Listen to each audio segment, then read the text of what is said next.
E aí, minhas caras, meus caros, tudo bem com vocês? Essa semana aqui na minha casa foi um negócio meio tumultuoso, em função da gente estar com uma reforma aqui. Inclusive, foi até trabalhoso encontrar um espaço aqui para conseguir gravar essa aula, mas as experiências foram muito tensas, sabe? Porque dois dos caras que vieram trabalhar aqui em casa eram pessoas, né, extremamente religiosas, que eu acho legal, acho interessante, mas com posicionamentos religiosos um tanto quanto complicados, né? Inclusive aquelas ideias, né, bem clichês que a gente tem que bater de vez em quando, afirmando que nazismo era um movimento de esquerda. E aí eu tive que contra-argumentar, evidentemente. Inclusive peguei livros aqui de nazismo, inclusive o do próprio Hitler, o Mein Kampf, para mostrar, cara, olha a visão que Hitler tinha de socialismo, cara, tal. Foi um negócio muito tenso. Outras de que os africanos sofriam porque eram castigados por Deus, né? Enfim,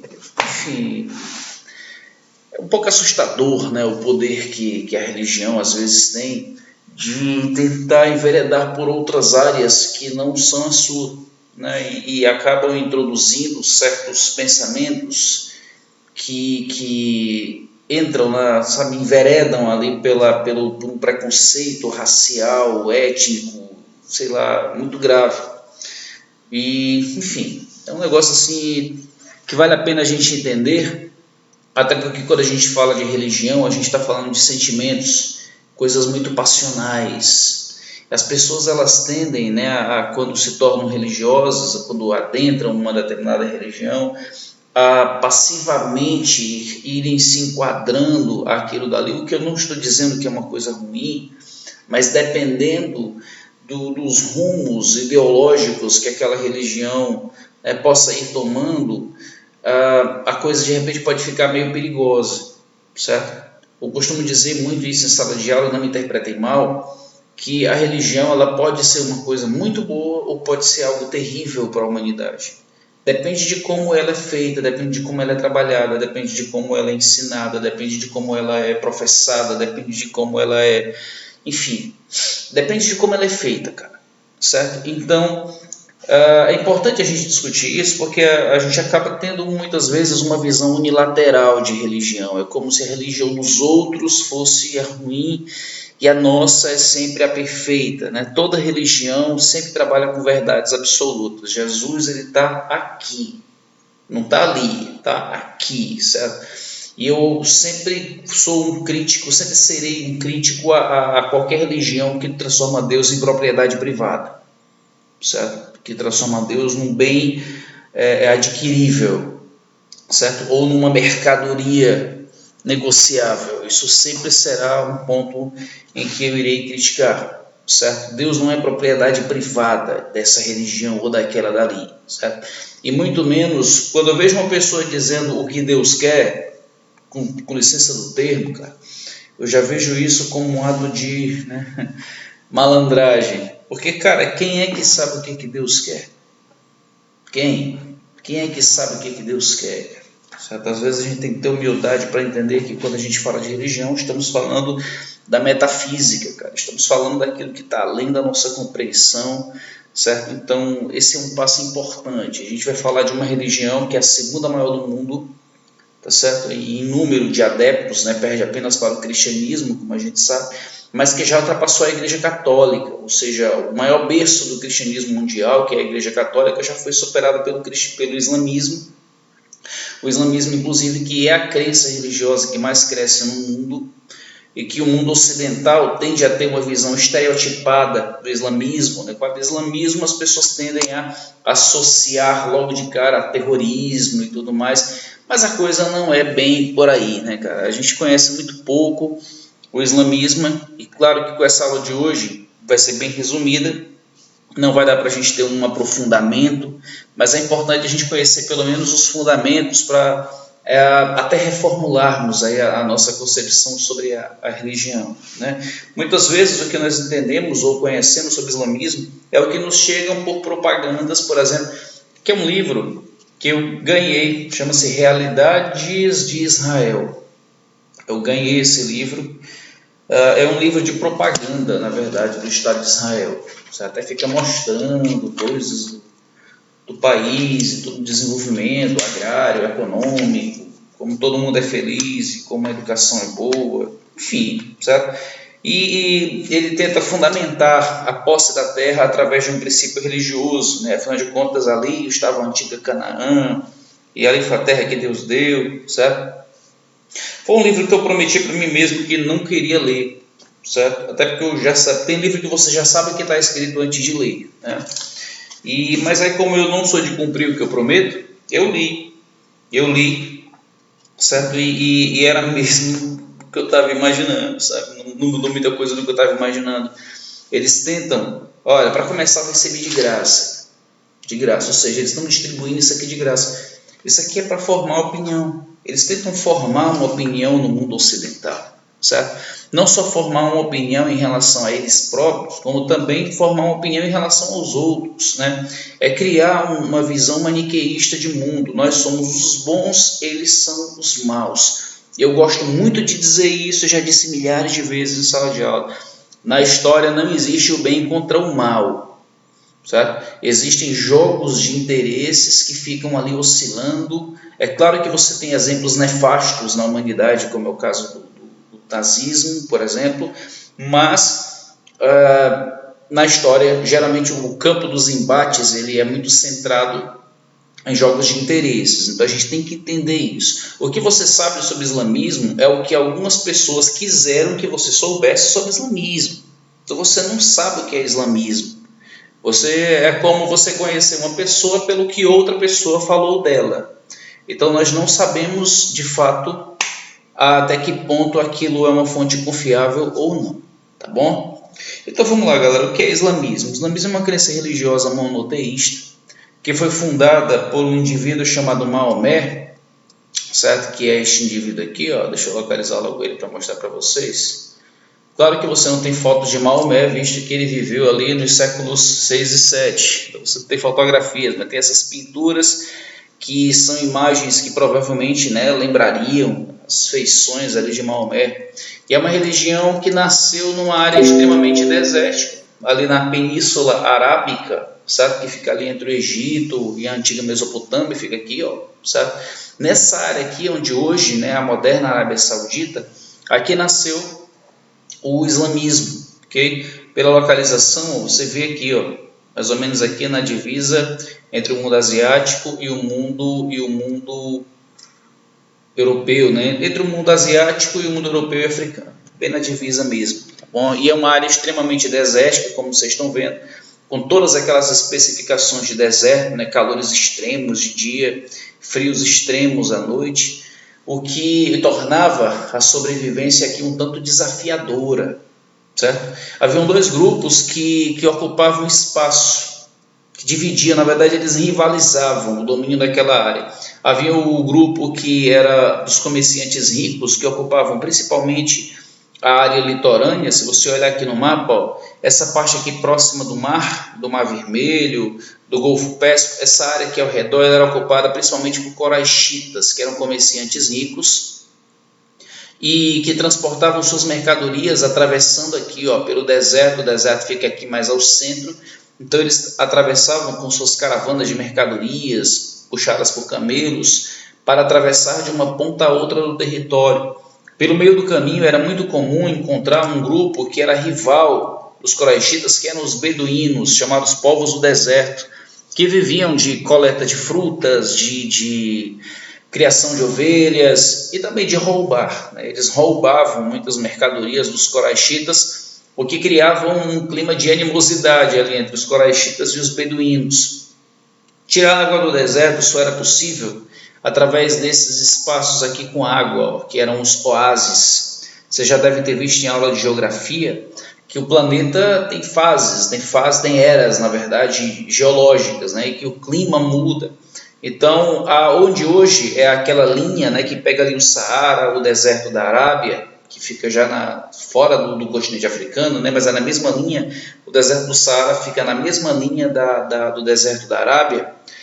Aquela área ali, há muito tempo atrás, já foi uma área de floresta. Então você ainda encontra alguns lençóis freáticos em que é possível você ter água, né? Então esses pontos em que os lençóis freáticos, né, a água consegue chegar até o espaço, né, fora, o espaço acima da terra, você tem a formação de oásis, que são áreas verdes com água no meio do deserto. E os beduínos conhecem bem esses oásis, inclusive eles disputavam o controle desses oásis, e isso aqui era o que garantia a sobrevivência deles. Para se locomover usavam dromedários e camelos, animais extremamente adaptáveis. A forma de alimentação deles bem específica, né? A gente às vezes come no Habib's, que teoricamente é um restaurante árabe, né, com aquelas comidas, quibe, esfirra, que teoricamente, né, era para ser uma comida árabe. Claro que aqui no Brasil muitas variações aconteceram, né, muitas mudanças se deram ali na suposta comida árabe, mas a comida árabe ela era feita de maneira muito primitiva, né? O pão era enterrado, por exemplo, eles pegavam pão, trigo, enterravam na areia, faziam fogo em cima para poder assar. Depois eles retiravam a brasa, cavavam um buraco, tiravam o pão de dentro da areia, batia para tirar a areia para poder comer, né? Parecia uma espécie de pizza dura que eles rasgavam o pão para comer. Aquele ali é o pão árabe, viu, pessoal? Ali é o pão árabe, bem diferente do que você é acostumado a pedir aí na tua casa, num final de semana qualquer, viu? Então o pão árabe deles era um pouco diferente, principalmente com carne de carneiro. Era uma alimentação diferente, né, pessoal? Uma alimentação diferente. Quem vive em situações extremas, né, como em áreas desérticas, precisa se adaptar e retirar o máximo possível do próprio ambiente, certo? Por isso que é muito comum entre esses povos a natureza ser transformada em divindade. Então, esses povos que viviam no deserto, os beduínos, assim como os coraixitas, eles tinham muitas divindades, eram quase 400, 360, 370 divindades, eram muitas, e as divindades eram muitas vezes manifestações da natureza ou divindades animistas. Então, isso é muito coerente, né? Porque, ora, cara, é da natureza que você tira a sua sobrevivência, então você transforma a natureza em uma divindade. Então, muitos lugares, né, muitos objetos eram transformados em divindades. E o local por excelência, onde essas divindades elas eram resguardadas, digamos assim, era na cidade de Meca, onde havia uma caixa construída gigantesca, chamada Casa de Deus, né, que na língua deles é Kaaba. Aqui haviam vários ídolos dentro. Ídolo que eram, né, pequenas imagens de divindades que eram colocadas lá dentro. É como se fosse um panteão. Você já deve ter ouvido falar do panteão romano. Aqui dentro é como se fosse um panteão, onde os ídolos eles ficavam dentro, e aí vinham pessoas de várias localidades, ali, de várias cidades vizinhas, para entrar, né, e venerar os seus deuses específicos. Então havia uma respeitabilidade com os deuses do outro e tudo mais. Essas coisas haviam. Então você ia lá, procurava o seu deus e venerava e respeitava o cara que está venerando o deus deles, sabe? Essa coisa de exclusividade, só tem um deus e é o meu, isso é uma coisa que viria com o judaísmo e depois passaria para o cristianismo e continuaria com o islamismo.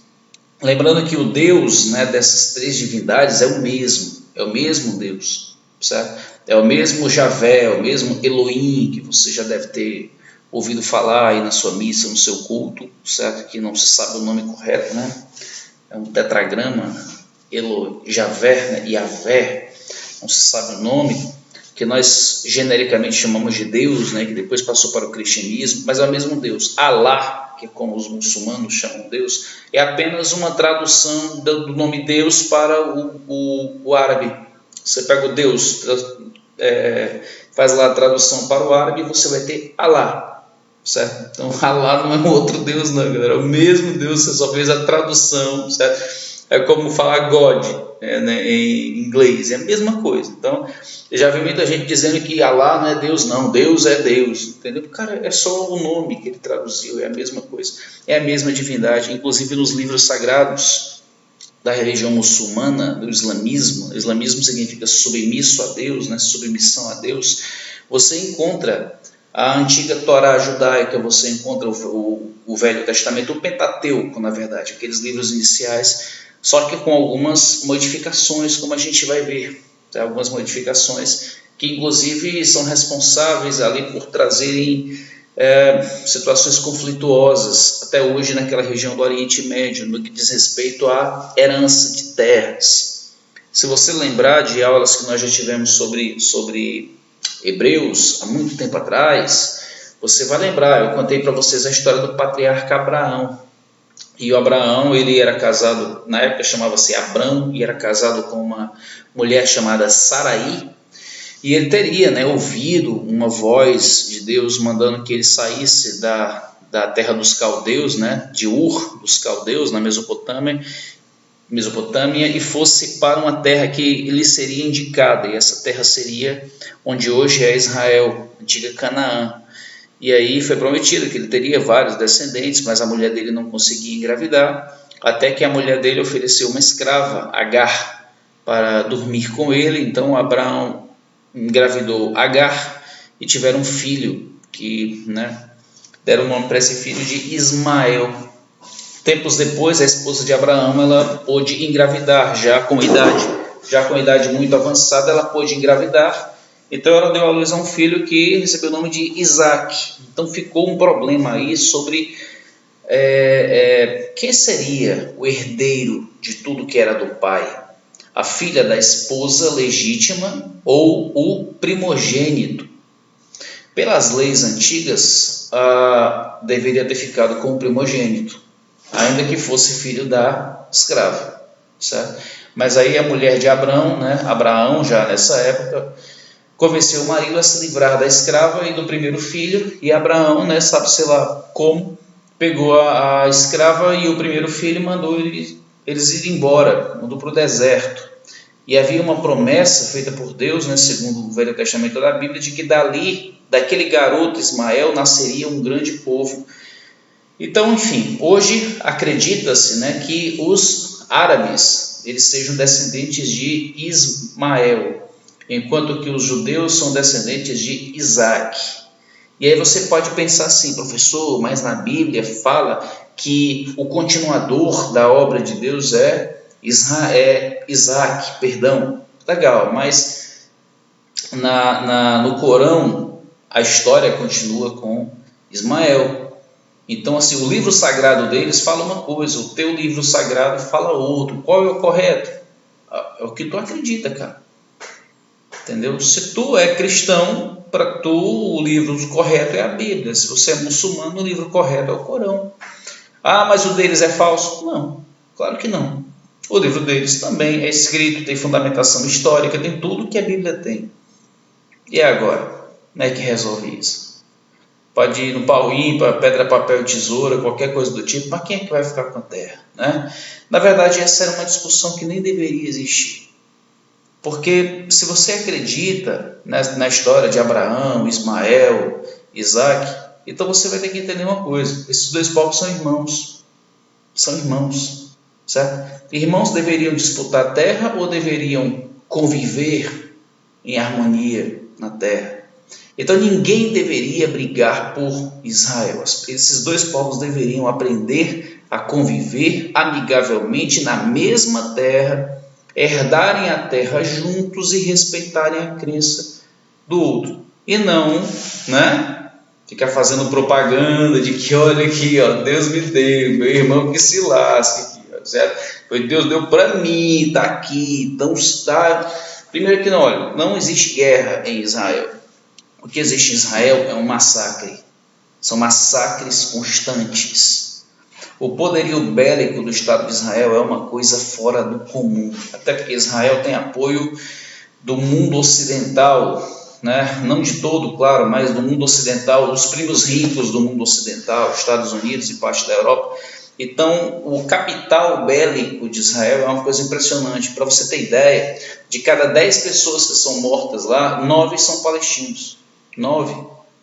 Isso não é uma guerra, cara. Isso é um massacre, certo? Ah, mas os palestinos fazem terrorismo, os árabes fazem terrorismo. Fazem, mas quem inventou o terrorismo foram os israelenses, viu? Os ataques terroristas foram inventados pelos israelenses, como muitos historiadores, inclusive, mostram, tá bom? Isso ainda nos anos 50, ok? Mas, enfim. Então, é uma discussão complicada, é uma discussão que não tem resolução, porque quando a religião entra no campo do extremismo, não há o que fazer. Não há o que fazer, porque o extremista ele não escuta, o extremista não pensa, o extremista não reflete, o extremista simplesmente obedece e cumpre, certo? Ele não precisa de um cérebro, ele só tem uma coluna vertebral para cumprir as ordens dadas pelos seus senhores absolutos. Então ele não tem reflexão, não tem flexibilidade alguma, certo? Então, quando a religião entra no campo do extremismo, seja ela qual for, viu? Pode ser a igreja muçulmana, como pode ser a igreja evangélica vizinha à tua casa, ou pode ser a igreja católica dos carismáticos de não sei aonde, não interessa, certo? Quando a religião entra no campo do extremismo, nós temos uma coisa nociva à sociedade, à coletividade, viu? Então, não vamos procurar bem contra mal aí na história, porque isso não vai rolar. A gente tem que ter cuidado com isso, tá bom? Então essa aqui era a realidade do mundo árabe na época. Dentro dessa Caaba existe uma pedra escura, né, chamada Pedra Negra, no qual os povos antigos acreditavam que era uma pedra que havia sido enviada por Deus, pelos deuses, né? Um outro grupo defendia que era uma pedra que havia sido enviada pelo anjo Gabriel. Então há algumas vertentes aí, certo? Isso aqui é sagrado até hoje, né? Historicamente falando, provavelmente isso aqui é um meteorito, mas essa pedra é venerada, né, como algo enviado do céu. E, enfim, uma coisa que cai do céu é uma coisa que impressiona, cara. Até hoje, se tu estiver no teu quintal e tu vê uma estrela cadente, né, um meteorito entrando na atmosfera, até hoje você fica impressionado com o que você está vendo. Agora imagine o que era, né, no mundo antigo. Aquilo era um sinal divino, era um sinal enviado por Deus, né, ou pelos deuses. Então, essa pedra, ao cair naquela região, ela foi interpretada como algo divino, né, enviado pelos deuses, e ela foi colocada dentro da Caaba como algo sagrado, certo? Então, até hoje, mudou-se o significado da Caaba, ela não é mais o símbolo dos deuses, mas virou, né, depois aquela ideia de que o anjo Gabriel mandou essa pedra, ela se tornou dominante e até hoje ela é vista dessa maneira. Bom, mas entrando agora em Maomé, Maomé era um coraixita pobre, apesar de ser filho de comerciantes, ficou órfão muito cedo, então ele era um cara pobre, criado pelo avô. Numa determinada idade ele casou-se com uma viúva muito bem resolvida financeiramente, chamada Khadija, e essa coroa rica, digamos assim, propiciou a Maomé uma vida mais confortável. Então ele pôde se dedicar a, por exemplo, fazer meditação. No mundo ocidental é estranho, mas o cara rico vai meditar no deserto. Isso é meio absurdo.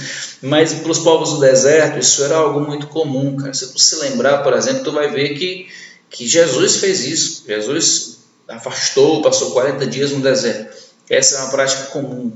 Se acreditava no mundo antigo que ir para o deserto e jejuar eram formas de você, né, limpar o seu corpo e a sua mente para ter acesso a conhecimentos, digamos assim, superiores, tá? Era uma maneira de você mesmo, era como se fosse um batizado antigo, uma mudança de etapa, uma mudança de vida mesmo, certo? Então aí uma dessas reflexões, aí uma dessas meditações de Maomé, ele teria recebido a visita do anjo Gabriel, do qual você já ouviu falar também. É o anjo que teria aparecido para Maria, avisando que ela daria à luz a um filho, mesmo, né, sem ter tido ato sexual, ela engravidaria. Esse anjo Gabriel teria aparecido, né, no ano de 610 para Maomé, afirmando que só existia um Deus, que era Alá, e um profeta, que era ele próprio, Maomé.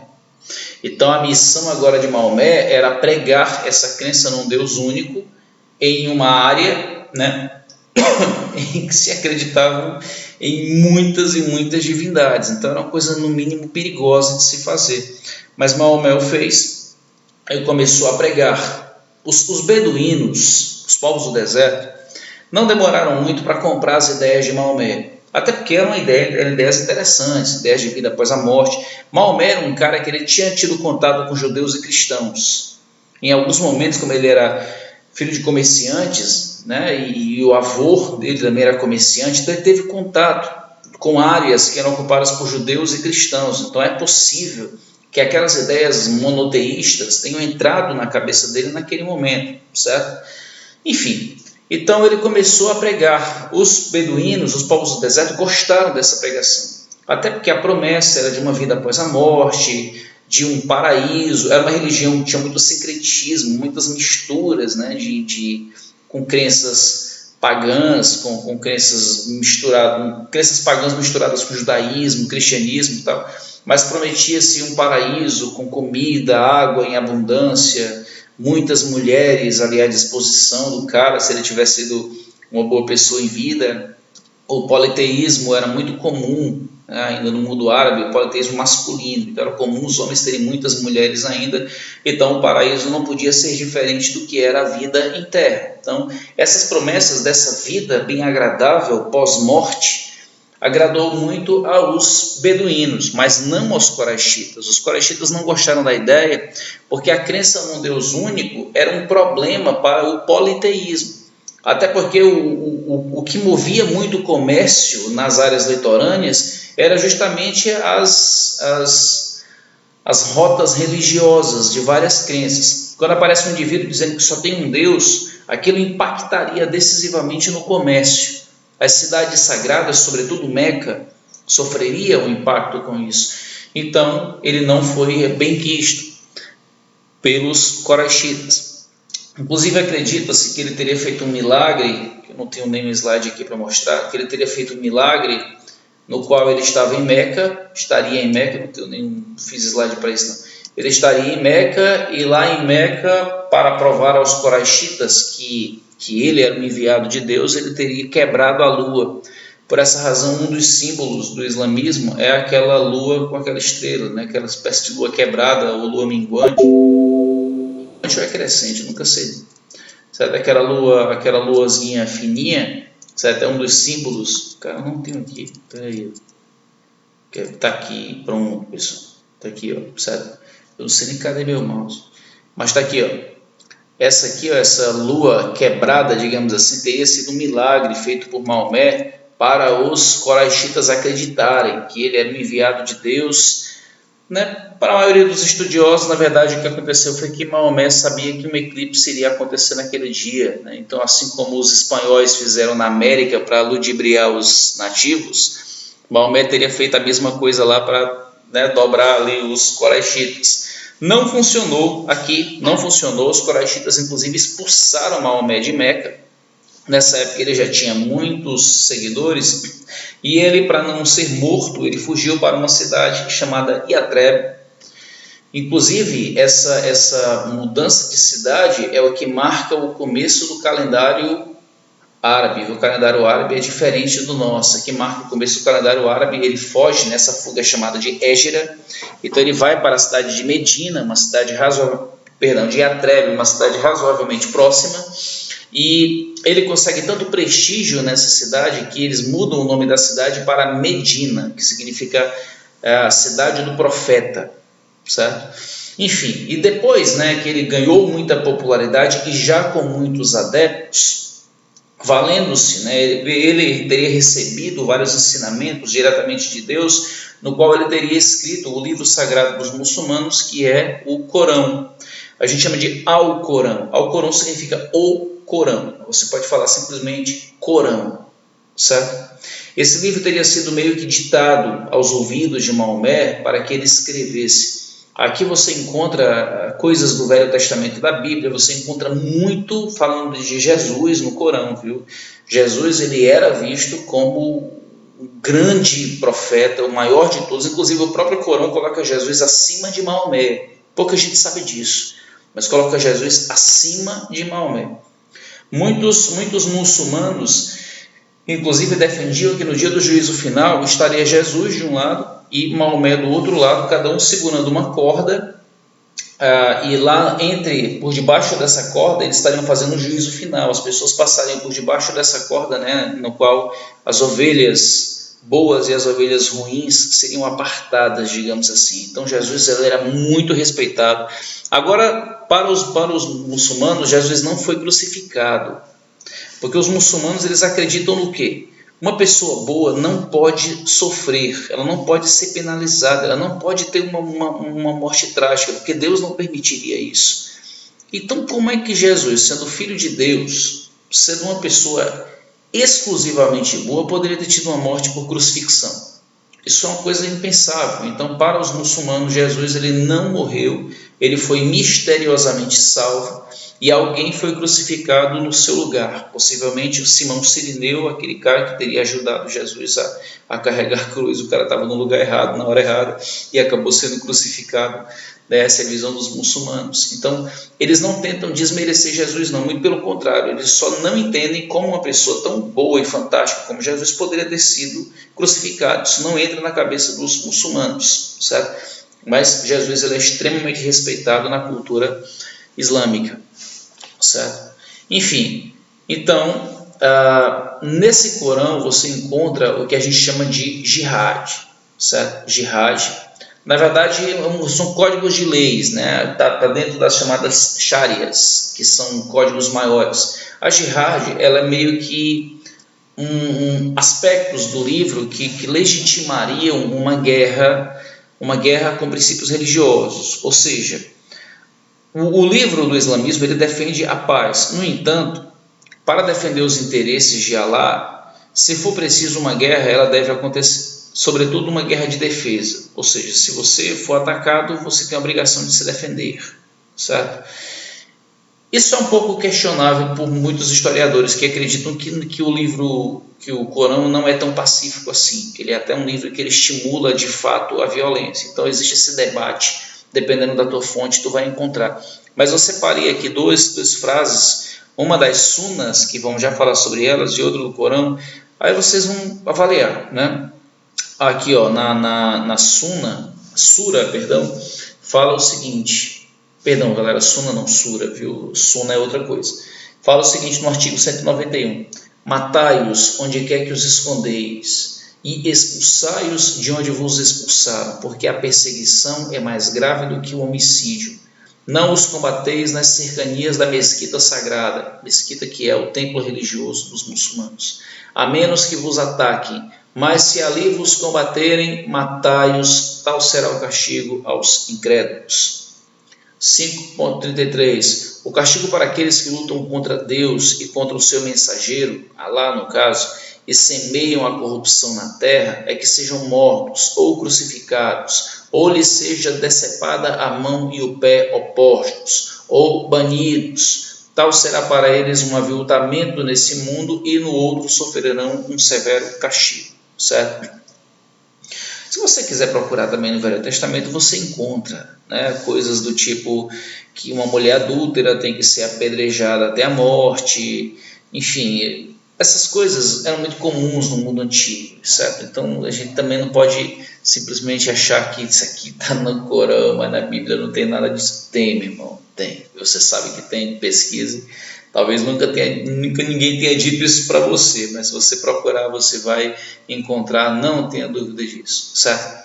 Aí o que é que acontece? Você tem um livro religioso nas mãos de um fundamentalista, então ele pega o que interessa a ele e faz o que quer com o livro. Então você justifica uma guerra, você justifica um terrorismo, e é muito fácil você conseguir fazer isso, certo? Quando você quer, se você quiser, você pode pegar a Bíblia, por exemplo, e você pode selecionar só as partes que te interessam para você fazer as coisas mais terríveis do mundo. Entendeu? As coisas mais terríveis do mundo.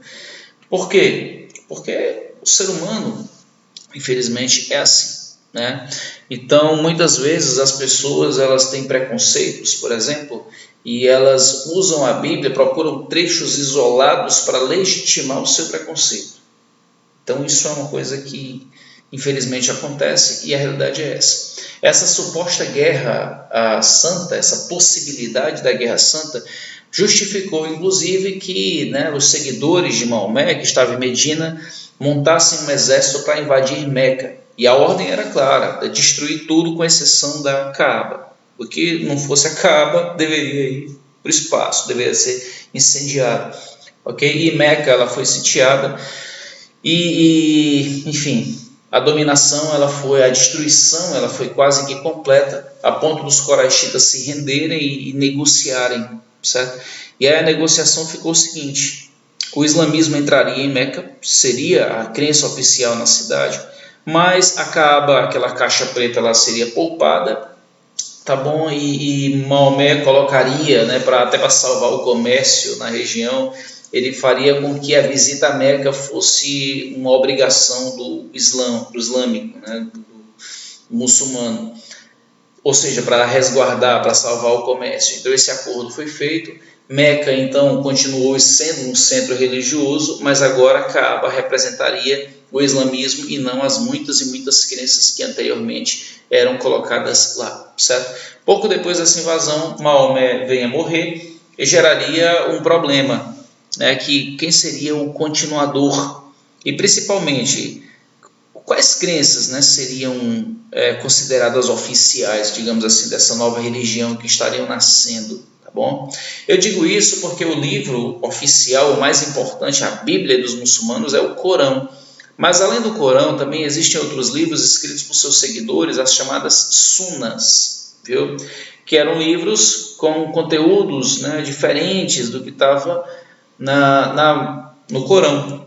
Então essa divisão entre se você deveria ler apenas o Corão ou as Sunas, ela geraria uma divisão dentro dos próprios muçulmanos, que seria a distinção entre os que seguiriam as Sunas, que ficaram conhecidos como sunitas, e os que seguiriam apenas o Corão, que eram os xiitas. A importância disso é que os xiitas eles são mais radicais, eles são mais exigentes no que diz respeito ao aspecto cultural. Por exemplo, a dominação masculina em relação à mulher é uma coisa inacreditável entre os xiitas. Você olhar essas duas mulheres aqui, por exemplo, essa mulher aqui, ó, ela é uma mulher xiita. Claro que essa imagem aqui ela já está meio ousada, digamos assim. Mas a mulher xiita, ela não pode sair sozinha. A mulher xiita não pode mostrar nada, com exceção dos olhos, e mesmo assim ainda tem uma telazinha aqui, ó, na frente dos olhos, para que não dê para ver muito bem os olhos dela. Ela só pode se mostrar fisicamente para seu marido ou para sua família, ok? Ela não pode estudar, ela não pode dirigir, ela não pode ter rede social, ela não pode trabalhar, ela não pode fazer nada. Ela é uma propriedade privada do seu pai, passando depois a ser uma propriedade privada do seu esposo. Okay? Então essa é a vida de uma mulher xiita. Inclusive teve um caso de uma estudante que até ficou famosa porque exigindo o direito de estudar. Olha o que ela estava exigindo, cara, exigindo o direito de ir para a escola. E em função disso, pessoas radicais entraram na casa e deram um tiro na cabeça da menina porque ela estava exigindo o direito de estudar, certo? Ainda bem que a menina, né, conseguiu sobreviver e fazer o que ela realmente queria fazer. O caso de um estudante árabe também, que agora há pouco tempo saiu na televisão, né, que ela conseguiu terminar a faculdade, enfim, essas coisas ainda existem, tá bom?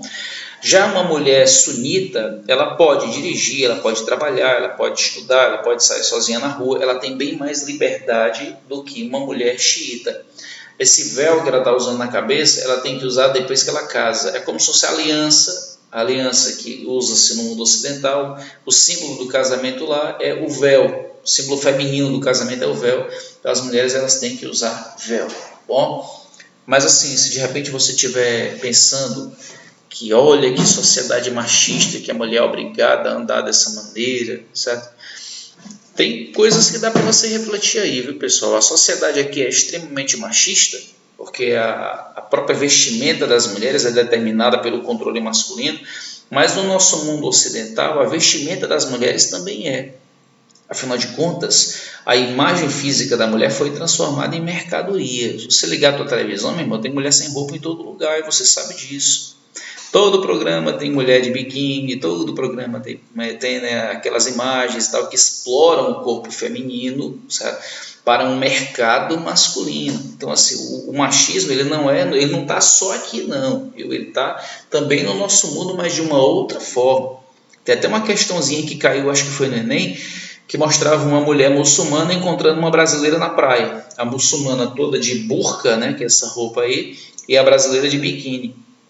E a brasileira olhou para ela e pensou, cara, que mundo machista essa mulher vive, que a mulher é obrigada a esconder o corpo inteiro e não pode mostrar nada. E aí depois mostrava a muçulmana olhando para a brasileira e pensando, cara, mas que mundo machista é esse que a mulher é obrigada a tirar a roupa inteira para poder chamar a atenção dos homens, né? Então, assim, são formas diferentes de machismo, certo? A gente tem que ter o discernimento de entender isso daqui, tá bom? E xiitas e sunitas, tem também a questão das disputas, né? Em quem seria o continuador da obra de Maomé. Para os xiitas, somente os descendentes familiares, né, sanguíneos de Maomé poderiam ser ali os califas, né, os continuadores, enquanto os sunitas não, defendiam que qualquer pessoa da religião que tivesse as características fundamentais ali da crença poderiam ser os continuadores ali de Maomé, certo? Enfim, essa religião ela foi crescendo, ela nasceu aqui na Arábia Saudita, mas aos poucos ela foi se expandindo. Foi chegando aqui, ó, na região onde hoje é o Iraque, na antiga Pérsia, que é o Irã, e foi vindo aqui, ó, pela chamada África Setentrional, tá vendo? Ela foi avançando, ela foi expandindo, certo? Cadê? Meu Deus. Ela foi se expandindo e ela bateu nas portas. Olha lá de ruim esse que eu fiz, não botei nada. E ela foi expandindo para aqui. Tá vendo aqui, ó, pelo Egito, Líbia, chegou inclusive aqui ao Marrocos, ó, e entrou aqui no território europeu, aqui na Península Ibérica, chegando em Portugal e Espanha, viu? Cara, por muito pouco nós não somos muçulmanos hoje, porque se os árabes, se os muçulmanos tivessem conseguido entrar no território europeu, a gente está falando aqui, pessoal, de começo da Idade Média, da chamada Alta Idade Média. Se eles tivessem conseguido destruir a Igreja Católica, por exemplo, hoje nós seríamos muçulmanos, não teríamos jesuítas no Brasil, teríamos religiosos muçulmanos aqui no Brasil, certo? Estaremos hoje orando de frente para Meca, né, e não indo para o teu culto ou para a tua missa. Enfim, eles só não conseguiram entrar mais no território europeu por conta de Carlos Martel, que nós veremos na próxima aula, e que ele conseguiu impedir esse avanço, certo? Mas olha o tamanho da expansão. Olha o tamanho da expansão. Essa expansão, inclusive, futuramente geraria, né, incentivaria o que depois seria as cruzadas, né, as várias cruzadas que se deram aí, as guerras entre muçulmanos e cristãos católicos, viu? Então, ó, até hoje, se você for na África, por exemplo, nessa parte aqui de cima da África, você vai encontrar ainda, isso aqui é tudo um resquício de muçulmanos, e tem muitos muçulmanos ocupando essa área. Os muçulmanos, quando ocupavam uma área, eles davam liberdade de culto e exigiam apenas tributos. Era meio que o Império Romano moderno, né? Eles davam certa liberdade para as áreas ocupadas. Então, isso fazia com que, aos poucos, a religião fosse conseguindo entrar, mas de maneira razoavelmente até pacífica. Então, a religião muçulmana ela cresceu muito, muito nesse aspecto aqui, tá bom? Sobre os aspectos culturais, os muçulmanos não tem tantas inovações, digamos assim, até porque eles assimilavam muito da cultura de outros povos, né? As grandes inovações, por exemplo, as construções, elas lembravam muito as construções bizantinas. Eles introduziram alguns algarismos novos, né, nos idiomas que já existiam, as chamadas palavras, letras arábicas, né? Eles inventaram coisas como ácido sulfúrico, álcool, olha o nome, álcool, mesmo lógico de alcorão, álcool, né? Algodão, são coisas que foram introduzidas ali. O álcool foi introduzido pela língua árabe, certo? Enfim, então as inovações tecnológicas, digamos assim, não foram tantas, até porque havia muitas restrições religiosas que impediam, certo? Muitas inovações religiosas, muitas inovações científicas, enfim. Quanto à literatura, as obras mais conhecidas, né, são, eu diria que a mais conhecida de todas elas são As Mil e Uma Noites, que é um livro fantástico, você já deve ter tido contato. Eu coloquei essa imagenzinha da Disney no meio, né, só para zoar mesmo, certo? Porque os gênios eles eram considerados demônios e eles existiam dentro do folclore árabe, e havia muito medo dos gênios, né? Eles eram cruéis, eles eram extremamente perigosos, e a Disney conseguiu transformar gênio num cara gente boa, né? Num brother aí do Aladdin. Mas enfim, essas imagens aqui, sabe? Imagens criadas posteriormente do mundo árabe pelo mundo ocidental, mas vale a pena ler, viu? É um livro fantástico. Eu ia resumir um pouco da obra, mas como já está com 44 minutos de vídeo, eu acho que não é uma boa ideia, tá bom? Então vale a pena você conhecer alguns dos princípios da religião islâmica, certo? Você tem aqui, ó, repetir todos os dias que não há outro Deus a não ser Deus, e Maomé como seu profeta. Você tem que realizar 5 orações diárias, dar esmola para as pessoas pobres, fazer jejum durante 40 dias no mês sagrado do Ramadã, e fazer a peregrinação pelo menos uma vez na sua vida para Meca, com exceção de você ser pobre, de você ter algum tipo de deficiência ou de você ser uma viúva. Aí você não precisa fazer essa viagem, tá certo? Hoje a imagem do islamismo era muito associada a isso aqui, né, galera? Terrorismo e tal. Mas enfim, é preciso a gente ter entendimento de que terrorismo não é uma exclusividade. E outra coisa, esses terroristas eles não representam a totalidade dos muçulmanos. Eles são uma ínfima minoria. A maioria dos muçulmanos é gente boa, pacífica, e não concordam com essas. Até porque, se você for observar bem, territórios controlados pela Al-Qaeda, pelo Estado Islâmico, eles costumam massacrar também a sua própria população. Então muitos muçulmanos têm medo, inclusive, dessas organizações aí extremistas, certo? A gente vai estudar isso aqui quando a gente estiver falando sobre mundo contemporâneo, que a gente vai falar sobre ataque terrorista, aquele de 2000 aquele do 11 de setembro, que acho que talvez vocês nem tenham nascido, né? Mas que remete ao mundo islâmico, sobretudo a uma interferência ainda da época da Guerra Fria dos americanos naquela região. Então vai valer a pena a gente conhecer um pouco, e é importante conhecer um pouco da cultura para entender os comportamentos, né? E este cidadão Osama Bin Laden, que com certeza você já ouviu esse nome alguma vez na sua vida, ele é um resultado disso, ele é uma construção americana. Ele é o resultado prático da interferência do mundo ocidental dentro de uma lógica de mundo oriental muçulmana, certo? Então aqui a jihad valeu, certo? E eles se valeram daquela concepção de guerra religiosa para meio que retalhar uma atitude do mundo ocidental, ou dos infiéis, como eles costumam chamar. Mas a gente vai ver isso daqui mais para frente, tá bom? Então, só para encerrar, pessoal, essa imagem aqui eu peguei meio que de improviso, não encontrei outra melhor, mas eu acho interessante ela. Você tem líderes religiosos de muitas crenças, né? Não sei se tem de alguma crença africana aqui. Eu suspeitei que esse cara aqui fosse de alguma religião tradicional africana, mas eu não tenho certeza. Mas você tem aqui, ó, pessoas representantes da Índia, do Tibete, da Igreja Ortodoxa, Católica. Você encontra, né, representantes de muitas crenças. Isso é uma coisa fundamental, pessoal. Fundamental isso, certo? A melhor religião é a sua, e a melhor religião do outro é a do outro, entendeu? Jesus está na tua igreja, mas está na do outro também, cara. Ele está na do outro também, entendeu? Então, assim, é preciso ter essa noção, cara.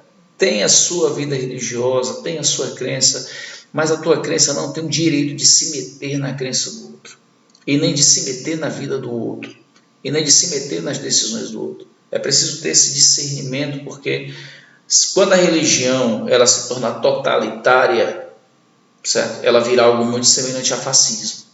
E é preciso ter muito cuidado, inclusive com políticos que se usam de religião para implantar o fascismo. Não se esqueçam que o lema do nazismo de Adolf Hitler era Deus, pátria e família, certo? A gente tem que ter consciência disso, para não cairmos aí nos discursos desses malandros que usufruem aí da religião para fazer as coisas mais nefastas aí que se possa imaginar, tá bom? Então é isso, galera. Próxima aula, vamos aí para a Idade Média e vamos continuar aqui pegando do ponto em que os muçulmanos estão tentando adentrar aí o território europeu, tá bom? Abraço aí para vocês, até a próxima. Tchau, pessoal.